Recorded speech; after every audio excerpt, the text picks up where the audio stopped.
मेरा नाम डॉक्टर शोभिका श्री है। शोभिता जी, अपने बारे में तो बताना चाहेंगे कि आपकी क्या प्रोफाइल है? मैं बेसिकली अंडमान निकोबार आइलैंड से बिलोंग करती हूँ और करेंटली अभी मैं मेडिकल ऑफिसर हूँ नोटो में, national organ and tissue transplant organisation. ये सफदरजंग हॉस्पिटल कॉम्प्लेक्स के अंदर आता है। कैसा लगता है जब एक मरीज को ट्रीट करना और एक अभी सुनने में आया है कि आप ये सफ़र तय करके बॉम्बे पहुंची हैं, जहाँ हर किसी का सपना होता है, उस सपने को साकार करने के लिए आप पहली बार अमिताभ बच्चन से मिलेंगी, तो कैसा लगेगा? हॉस्पिटल में काम करना काफ़ी डिफरेंट सा एक्सपीरियंस होता है और फर्स्ट टाइम ये एक अपॉर्चुनिटी मिला है कि कौन बनेगा करोड़पति में जाने का मौका मिल रहा है, अमिताभ बच्चन सर से मिलने का मौका मिल रहा है।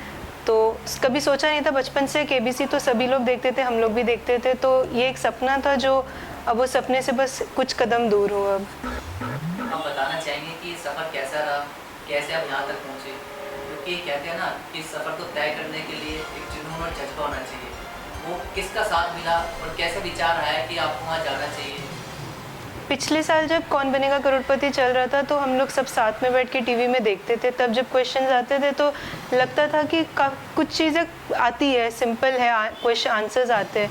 तो जब ये साल उसकी रजिस्ट्रेशन स्टार्ट हुई अप्रैल में, तो बस रैंडमली ऐसे मैंने वो ऐप होता है सोनी लिव ऐप, उसको डाउनलोड किया और मैंने रजिस्ट्रेशन किया। तो एवरीडे क्वेश्चंस आते थे, 10 या 12 दिन के मतलब करीब हर दिन क्वेश्चंस आते थे 9 बजे के टाइम रात को।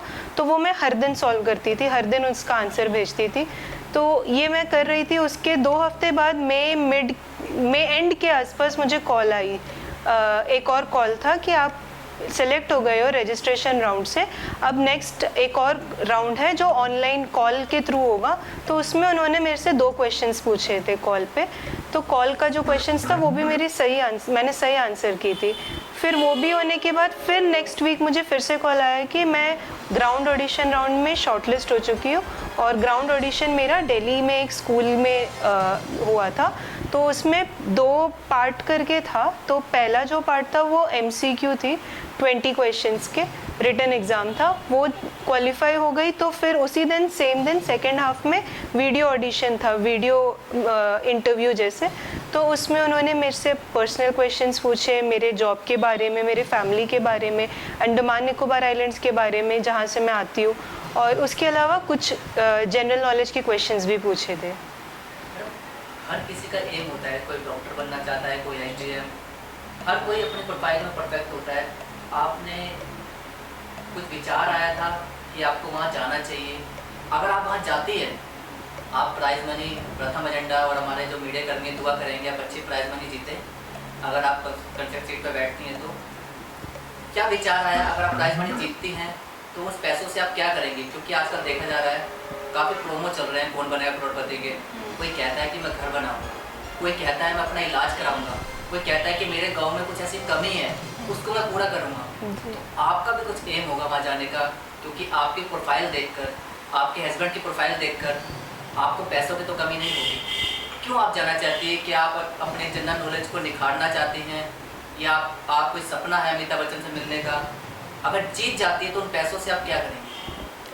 पैसे तो कौन बनेगा करोड़पति गेम का मेन तो पैसों का ही है, लेकिन पैसों से ज़्यादा इम्पोर्टेंट ये लग रहा है कि वहाँ तक पहुँचने का जो मौका है जो सभी को मिलता नहीं है। लाखों लोग रजिस्टर करते हैं लेकिन उसमें से सिर्फ 200 लोग के करीब ही जो सेलेक्ट हो पाते हैं। तो मेन तो ये चीज़ है कि वो प्लेटफॉर्म तक पहुँचना और हॉट सीट तक पहुँचने का जो रास्ता है वो अगर पूरा हो जाए, और अपना जो नॉलेज है उसको टेस्ट करने का एक मौका है ये। जो चीज़ मैं पढ़ती हूँ, जो चीज़ें देखी जाती है सराउंडिंग में, न्यूज़ में, तो उस चीज़ों को अप्लाई करने का ये एक मौका है। तो अगर अच्छी अमाउंट मिल गई तो खुशी है, और सबसे बड़ी खुशी तो इसी बात पे है कि वहाँ तक पहुँचने का मौका मिल रहा है। एक सवाल मेरा रहेगा मैम, जैसे कि एक ऑप्शन आता है कि आप कोई सवाल का जवाब नहीं दे पाए जी, तो वहाँ पे एक आपको फ़ोन करने का मौका मिलता है। क्या लगता है आपसे बड़ा, आप इतनी जनरल नॉलेज जानते हैं, उससे आपसे बड़ा कौन जनरल नॉलेज है वो आपका मौका दे सकता है, मतलब आपका सवाल करने? नहीं, सभी लोग, मतलब अब मैं ये नहीं बोलूँगी कि मुझे सब कुछ आता है, मेरी जनरल नॉलेज कंप्लीट है। तो काफ़ी सारे लोग हैं जो पढ़ाई करते रहते हैं, काफ़ी सारे लोग हैं जो न्यूज़पेपर एवरीडे रीड करने का उनका हैबिट ही रहता है। तो मेरे से भी और भी बहुत ज़्यादा ज्ञानी लोग भी होंगे, तो अब मैं अपने फैमिली के साथ, अपने हस्बैंड के साथ डिस्कस करके हम 3 लोगों के नाम देने हैं हमें वीडियो कॉलर फ्रेंड में। तो हस्बैंड के साथ डिस्कस करके अपने फैमिली और अपने फ्रेंड्स के जो सर्कल है उसमें से हम 3 लोगों को चूज़ करेंगे वीडियो कॉलर फ्रेंड के लिए। क्वेश्चन दोबारा उसमें दोहराऊंगा, आपने भी पूरा जवाब दे दिया। अगर आप प्राइज मनी जीतती हैं जी, तो वो कहाँ यूज़ करेंगे? पैसे वो कहाँ यूज करेंगे? समाज सेवी में, घर में, कहीं बाहर? अगर प्राइज़ मनी, जैसे अभी हमारा सिचुएशन ये है कि मैं दिल्ली में रहती हूँ, मेरे हस्बैंड अंडमान में रहते हैं, तो हमारा आना जाना बहुत फ्रीक्वेंट होना पड़ता है क्योंकि अभी हमारी शादी होके 1 साल ही हुई है।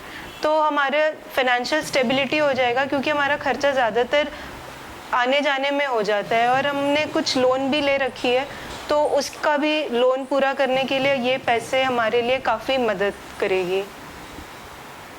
लास्ट क्वेश्चन होगा, कैसा लगेगा जब आप एक डॉक्टर की सीट पर बैठती हैं और आप आने वाले समय में और सीट पे बैठे? और सीट पर बैठेंगे? दोनों सीटें अलग होगी जी। वहाँ पर भी आपकी पढ़ाई काम आएगी, यहाँ पर भी जनरल नॉलेज काम आएगी। जी। कैसा लगेगा?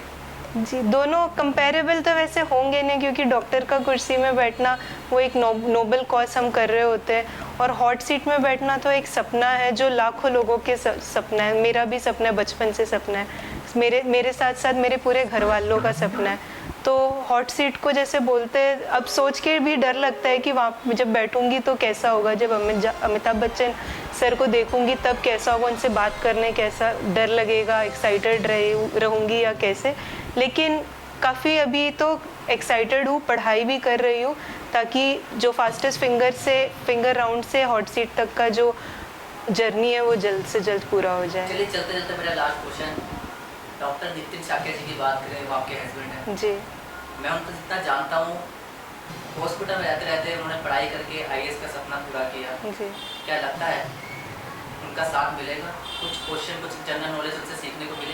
उनसे तो जब से शादी हुई है तब से हमारी, क्योंकि हम पढ़ाई की बातें डिस्कस करते रहते हैं और जब से ये कौन बनेगा करोड़पति का जर्नी जो रजिस्ट्रेशन से शुरू हुई है उससे भी पहले से एक्चुअली जो पढ़ाई करने का जो इंस्पिरेशन होता है वो तो उन्हीं से मिली है कि वो हम दोनों डिस्कस भी करते हैं हर चीज़, न्यूज़ में भी जो चलता है वो भी हम डिस्कस करते हैं। तो एक मेजर रीज़न तो वही है क्योंकि अगर मैं उनसे नहीं डिस्कस करती ये सब चीज़ें तो मुझे खुद के ऊपर डाउट होता, अपने नॉलेज के ऊपर डाउट होता, लेकिन वो डाउट कभी वो आने नहीं दिए। उन्होंने हमेशा इंस्पायर किया, हमेशा मोटिवेट किया।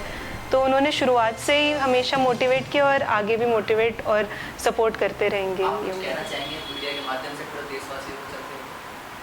अब कोशिश करते रहनी चाहिए, कभी अपना उम्मीद नहीं हारना चाहिए और पढ़ने की कोई उम्र नहीं होती है। केबीसी में भी जब ऑडिशन मैं देने गई थी तो 18 साल से लेके 60-70 ईयर्स तक के लोग भी आए थे, तो उनको देख के ये मुझे एक बहुत बड़ी इंस्पिरेशन मिली थी कि पढ़ने की कोई उम्र नहीं होती है। तो हमेशा पढ़ते रहना चाहिए, कुछ ना कुछ नया सीखते रहना चाहिए। आजकल एक फर्जी मैसेज भी चल रहा है कि आप कौन बड़ा करोड़पति में सिलेक्शन हो गए, उनको कैसे आप रेट करना चाहेंगे, कैसे बताना चाहेंगे कि क्या रियल है क्या रियलिटी है? नहीं, जो व्हाट्सएप और बाकी सोशल मीडिया साइट्स में काफ़ी सारे फेक मैसेजेस आजकल आते हैं कि आप कितने अमाउंट जीत चुके, आप सेलेक्ट हो चुके, तो ये सब चीज़ों में जाना नहीं चाहिए। आपको अगर उनसे जो अथॉरिटी है उनसे प्रॉपर कॉल आता है तो उसी पे विश्वास करना चाहिए और उनसे क्रॉस चेक करना चाहिए।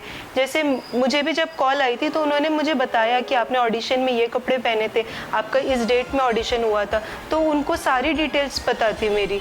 तो उस टाइम मुझे कंफर्म हुआ। स्टार्टिंग में मुझे भी डाउट हुई थी कि कहीं ये कोई फ्रॉड कॉल तो नहीं है, लेकिन हमें खुद क्रॉस क्वेश्चन करके पता करना चाहिए कि जो कॉल आया है या जो मैसेजेस आते हैं वो रियल है या फेक है।